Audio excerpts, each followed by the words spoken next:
Good evening, everyone. Good to see you all. Glad you are here tonight. It's going to be a great concert. Got a lot of music, got a lot of cool stuff for you. All right, I want to start off with this lecture that I call The Multitudes of Miles, a Centennial Celebration. Of all the great and important figures on which I speak and present, Miles Davis is the easiest jazz musician to talk about and simultaneously the most difficult jazz musician to talk about. During his almost 50 years in the spotlight, Miles was probably the most widely chronicled jazz musician. His sense of style, his intriguing persona, and his brave musical excursions into new and contemporary styles made him a person that many people wanted to talk about, to write about, and to witness live in performance. Since his passing in 1991, there have been a wealth of information and scholarship about his life put out into the world. And in that regard, Miles has become comparable to Bob Dylan and the Beatles. Folks love writing books about him, and there have been symposiums and lecture series on the impact he's had on the American cultural stage. One of the most obvious facts is that love his music or hate his music, he was never boring. All of those facts make it easy to reflect on the career of Miles Davis. So what is it that makes Miles Davis a difficult subject? The question when approaching his life and his work becomes, where does one start? What do you focus on when talking about Miles? Do you look back at Miles Davis, the trendsetter, the cultural icon, and symbol of defiance? Do you key in on his mentoring of younger musicians, many of whom, like John Coltrane, Wayne Shorter, and Herbie Hancock, went on to become jazz icons themselves? Does one reflect on tunes created by Miles that have become standards, like All Blues, Donna Lee, Milestones, and so many others? Or perhaps the tunes from popular culture of different eras that Miles incorporated into the jazz world, like Someday My Prince Will Come from Snow White and the Seven Dwarfs, Michael Jackson's Human Nature, or Cyndi Lauper's Time After Time. Should the darker parts of Miles Davis's mercurial persona be a part of the discussion? The challenges he faced with drug use and addiction, stories regarding onstage actions that sometimes made it seem that Miles wasn't concerned with entertaining his audience, the relationships with women in his life that were, in some cases, very difficult for those women. There's a phrase from Walt Whitman's epic poem, Songs of Myself, that seems very appropriate when discussing Miles Davis. Whitman's poem contains this apt phrase, quote, "Do I contradict myself? Very well then, I contradict myself. I am large. I contain multitudes," unquote. One of the wonderful things about that phrase is that it acknowledges that we all have these contradictory parts of ourselves in our lives. We can be a few different things at once. And to be honest, that is one of the things that I find so intriguing about Miles Davis. His music was often so sweet, tender, and sentimental, while at the same time, Miles, the person, could become across as taciturn, cold, and somewhat threatening. The truth is that Miles Davis did indeed contain multitudes. And based on his writings, he seemed at times as confused at this contradictory nature as anyone else. I like to include the entirety of his nature when speaking of Miles Davis. The jazz world was and is full of great players and great band leaders and great songwriters, etc. What I always find intriguing about great artists is that quite often their greatness bursts through despite some of the things that they do that might obscure that greatness. And I want to make it clear that I am in no way judging the titan who we know as Miles Dewey Davis. I guess what I'm saying is that I don't feel the need to ignore the not so great aspects of his life so as not to make people uncomfortable with his music or with his legacy. We could list all the personally flawed great artists, and that list alone could fill up hours of time.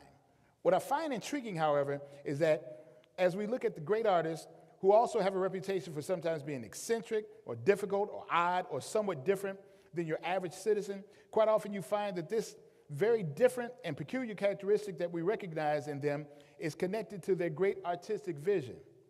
Put another way, sometimes the pursuit of art makes you crazy. Let me say that I am being very hyperbolic and provocative here. I'm not sure if I really believe that statement that I just made. And I am certainly not as certain that I think that Miles Davis was crazy. The fact is that all of the people that I have heard who knew him personally or worked with him say that Miles Davis was a wonderful person to know and a wonderful person to work with. In an interview that I witnessed live a few years ago, the late great drummer Leon Ndugu Chancellor said that Miles treated his sidemen with respect and love, and that he made sure that they enjoyed all of the perks of being a sideman in his band. There are numerous stories of Miles' generosity with musicians in his circle and his love and camaraderie for people around him. But here's the important point that I want to make as I bring up the contradictions in the story of Miles Davis. I believe that the difficult aspects of his story, combined with the creativity, the tenderness, and the vulnerability that was such a recognizable aspect of his sound, are a result of his restless spirit. Miles seemed to always be searching, and most of that search was for the perfect note, the perfect chord, the perfect groove, the perfect combination of players in his band, and perhaps the perfect song that would explain who he was and what he wanted. And as far as music is concerned, Miles seemed to abhor stasis and stagnation.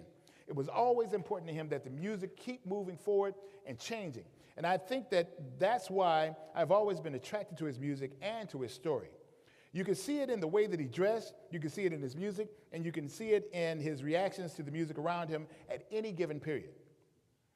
As I tackle the story of Miles Davis and the importance of celebrating the 100th anniversary of his birth, which I will be doing throughout 2026, his restless spirit and his insistence that the music change with the times will be a central focal point. From his first forays as a leader of the Miles Davis Nonet in 1949 to his last recording session in 1991 with hip-hop producer Easy Mo Bee, who, by the way, was here last year doing a lecture, which was kind of cool to meet him. Miles is recognized as the most important change agent in the history of jazz. Music must represent its time or it will die. That is, to me, the most important fact regarding popular music, and it don't matter one bit whether I like the sound of contemporary music or not. It has to change. Miles Davis lived that fact and illustrated it in his music his entire life. A vivid example of that concept is seen in Miles' various blindfold tests for Downbeat magazine. The blindfold tests are comprised of reviews of different recordings by noted musicians that are administered by the magazine's editors to other well-known musicians. For example, the June 2025 edition of Downbeat has a blindfold test given to Rodney Whitaker, the great bass player and director of jazz studies at Michigan State University. Professor Whitaker is played recordings by Ornette Coleman, James Carter, Robert Hurst, and others, and he has given no information about the recordings in advance. Usually, the musician/reviewer gives anywhere from 1 to 5 stars at the end of her or his review. These blindfold tests are usually very informative, and they are a great way to highlight jazz recordings, both old and new. Over the years that he was active, Miles Davis was given 4 blindfold tests, one in 1955, one in 1958, one in 1964, and one in 1968. As one might expect, Miles was unpredictable in his assessments of the music that was played for him, and you can learn a lot by reading his reactions. His 1955 blindfold test, which was given when Miles was 29 years old, was pretty conventional as Miles is concerned. He speaks highly of Clifford Brown, Dizzy Gillespie and Roy Eldridge, Buck Clayton, Louis Armstrong, and Duke Ellington, as he has played the latest recordings of those great musicians by the jazz critic Leonard Feather.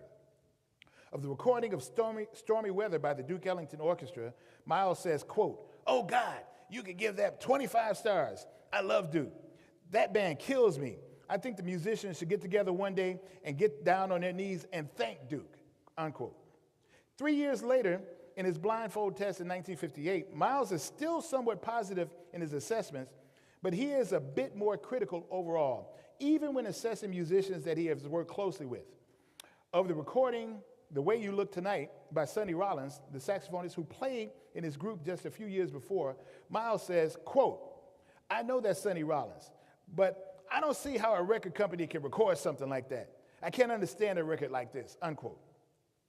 By the 1960s, Miles seemed to have tired of the basic jazz recordings that were being released, even becoming very critical of some of the musicians who he considered his heroes. Remember what he said about Duke Ellington in 1955? In 1964, Miles had this to say about a recording of Caravan that Duke reworked with Charles Mingus and Max Roach. Quote, what am I supposed to say about that? That's ridiculous. You see the way that they can F up music? It's a mismatch. They don't complement one another. Now, how are you going to give a thing like that some stars? Record companies should be kicked in the ass. Somebody should take a picket sign and picket the record companies, unquote. And for what it's worth, I love that record. And I'm sure Miles Davis could care less whether I love it or not. Another record that he reviews in 1964 is Cielito Lindo by Clark Terry. Now, it is important to keep in mind that Miles Davis probably loved Clark Terry more than any other musician. And if you know of Clark Terry's trumpet playing, you can easily hear the influence that he had on Miles. But here is what Miles had to say about this 1964 recording. Quote, Clark Terry, right? You know, I always liked Clark, but this is a sad record. Why did I have to make records like that? That's what's blanking of music, you know? He didn't say blanking, by the way. Record companies, they make too many sad records, man, unquote. I won't even go into what he had to say about Eric Dolphy and Cecil Taylor, but he did give 5 stars to Stan Getz and João Gilberto's recording of Desafinado. But it's the 1968 blindfold test that is a revelation as it pertains to understanding Miles and his need to move forward. To sum it up, he hated the recordings played for him by Thad Jones and Mel Lewis, Freddie Hubbard, Archie Shepp, Sun Ra, Don Ellis, and Al Hirt. But he loved the recordings by The Electric Flag and The Fifth Dimension. A bit of context is needed here. The Electric Flag was a psychedelic soul rock band fronted by Buddy Miles, the singer-drummer most famously remembered for being a member of Band of Gypsies with Jimi Hendrix and for his hit song, Them Changes. Not the Thundercat version, not that tune. While my mind is going through them changes. You know those tunes. Some of you older people out there, you know that tune. Okay, you know what I'm talking about. All right. So even more surprising is Miles's love for the recording by The Fifth Dimension. For those of you who don't remember them, The Fifth Dimension was a 5-member singing group, 3 guys and 2 women, all of them black. That last part is important. In 1968, there were a number of black singing groups who had big hits. Think of the Temptations, the Supremes, Sam and Dave, the Impressions, the Dells, and so many others. What made the Fifth Dimension stand out was that they didn't really sound black. Nothing wrong with that, and they had big hits on both the rhythm and blues charts and the pop charts, as well as having big fans in the black community, including my sister, who was a big fan. But there was nothing at all soulful about their sound. If you think about the songs, up and away in my beautiful balloon. Yeah, there's nothing black about that, man. Or this is the dawning of the age of Aquarius. we got the psychedelic movement. You're gonna come up here and assist me with this lecture. That's cool. Miles Davis had this to say about the recording called The Magic Garden. This is what he said, quote, that record is planned, you know. It's like when I do things, it's planned, and you lead into other things. It makes sense. It has different sounds in the voicings, and they're using the stereo. They can sure use stereo today, coming out from different sides and different people making statements and things like that. That's the way you should record. Yeah, that's a nice record. It sounds nice. I like that composition, and I like that arrangement, unquote. And to me, here's the takeaway. The Electric Flag and the Fifth Dimension's recordings sound like their time. They both sound very much like 1968 in style and execution and instrumentation and in regards to the recording techniques used. And that really was important to Miles. When he talked about the stereo coming out from different sides, he's talking about the way the studio was being used as another instrument. He's talking about how the sound of records was as much a part of our perception of the music as was the performances. These issues would, in 1968, lead to a change in the music that Miles Davis recorded, as well as the way that he recorded it. And those changes by Miles Davis would, in turn, change jazz forever. As it pertains to the use of recording studios as another instrument, 1967 was a standout year. Stereo recordings, which were recordings that utilized at least 2 channels for sound reproduction, became commercially available in the late 50s, and in the 1960s, popular music varied between monaural, or coming from one channel, and stereo, or coming from at least 2 channels. It wasn't until the mid-'60s that albums were being released that captured the unique possibilities that were becoming available with studio technology like stereophonic sound, echo and reverb, effects like flanges and distortion, and especially tape splicing and editing, which Miles Davis and his producer Teo Macero would utilize quite a bit. Influenced by the Beach Boys' 1966 album Pet Sounds, the Beatles released Sgt. Pepper's Lonely Hearts Club Band in 1967. The popularity of the Beatles, and especially Sgt. Pepper's, influenced many musicians across many styles and genres to experiment with the sounds available in the recording studio, including the up-and-coming guitarist Jimi Hendrix. Hendrix released 2 albums in 1967, his debut album, Are You Experienced, and the follow-up, Axis Bold as Love. And if you come to my office, you will see a cool poster of the album cover for Axis Bold and Love, because I love that album. Those albums were smash hits on both sides of the Atlantic, and both albums propelled Hendrix to superstardom. And if you are wondering why I cite Axis Bold as Love as a masterpiece in regard to the use of the studio as another instrument, all you have to do is start at the beginning with EXP. I don't have time to play it for you now, but trust me, you will know exactly what I mean as you listen to it. And many people did listen to it, including Miles Davis. In 1968, Miles Davis began dating a young singer named Betty Mabry, soon to be known as Betty Davis, after they were married. Betty Mabry was into Hendrix's music, and she knew him personally. Betty would soon introduce Hendrix to Miles, and Miles and Jimmy became, for a couple of years, kindred musical spirits. In his autobiography, Miles reflected on that period. Quote, "The music I was listening to in 1968 was James Brown, the great guitar player Jimi Hendrix, and a new group who had just come out with the hit record Dance to the Music, Sly and the Family Stone." By the way, Sly just passed away this year. But it was Jimi Hendrix that I first got into when Betty turned me on to him. Jimmy liked what I had done on Kinda Blue and some other stuff, and wanted to add more jazz elements to what he was doing. Then he started incorporating things I told him into his albums. It was great. He influenced me, and I influenced him. And that's the way great music is made, unquote. In 1968, based on the music of Jimi Hendrix, James Brown, and Sly and the Family Stone, and all of the other recordings he started hearing, Miles Davis changed the way he made music, and in doing so, he changed the course of jazz. This statement runs the risk of seeming hyperbolic. But look at the facts. In the wake of In a Silent Way, his album released in 1969, and especially Bitches Brew, his monumental 1970 album, jazz was never the same. To illustrate the impact of Miles Davis post-1969-1970, let's think of the musicians that came directly from those sessions. Wayne Shorter and Joe Zawinul formed Weather Report. Chick Corea formed Return to Forever. Herbie Hancock puts together his Mwandishi Band, which eventually led to the album Headhunters. John McLaughlin formed the Mahavishnu Orchestra. Tony Williams formed Lifetime. Billy Cobham recorded the album Spectrum, and so many other important projects that came from musicians who played on those albums, including all of the many different bands led by Jack DeJohnette, the brilliant drummer from Bitches Brew, who passed away just 2.5 weeks ago.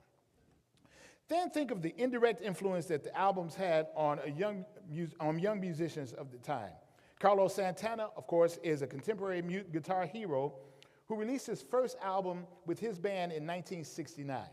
At that time, Santana was 22 years old and open to all of the music of the era. In his autobiography, Santana writes that Michael Shreve, the 20-year-old drummer in his band, turned him on to Miles Davis and John Coltrane. Santana writes, quote, "The album that really, really opened it up for me was Miles's Bitches Brew. It had long tracks like Pharaoh's Dance and Spanish Key. On that one, I could hear the connection to his Sketches of Spain album. Those tracks made you want to turn the lights down. One writer called it a light show for the blind. It was very visual music. It made so much sense with everything that was happening then, like a man walking on the moon. When it came out, I played it nonstop, nonstop, nonstop." And those are 3 nonstops put in by Carlos Santana. "I read Ralph J. Gleason's liner notes over and over, the notes in which he said that after Bitches Brew, the world would never be the same. Not just jazz, the world," unquote. Another musician who spoke of the importance of Bitches Brew, and I use importance very purposefully here, was Ramsey Lewis. Lewis deserves a lot of credit for his pioneering efforts in fusing jazz and popular music, so much so that he is on the cover of the book, In with the In Crowd, Popular Jazz in 1960s Black America.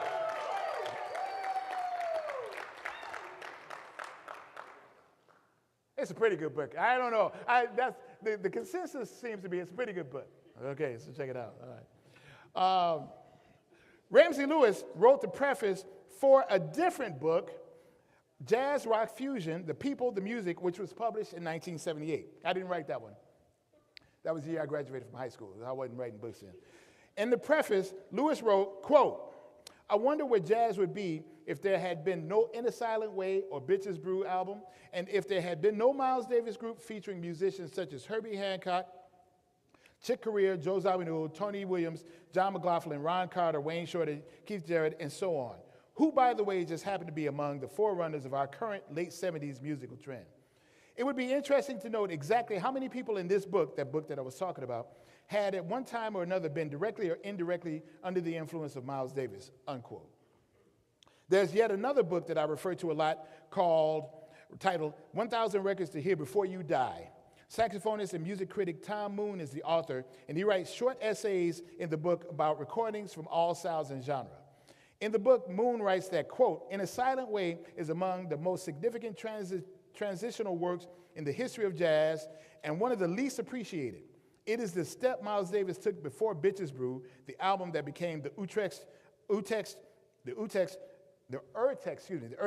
of jazz rock fusion, unquote. I thought that it was important to begin my deep dive into Miles at 100 with a discussion about that period on his output, despite the fact that we won't be playing any of that music tonight, but we will soon. That 1969-1970 period and all of the Miles Davis music that followed it through 1975 is the most vivid example of Miles Davis forging a path forward despite the fact that there was no path before he created one.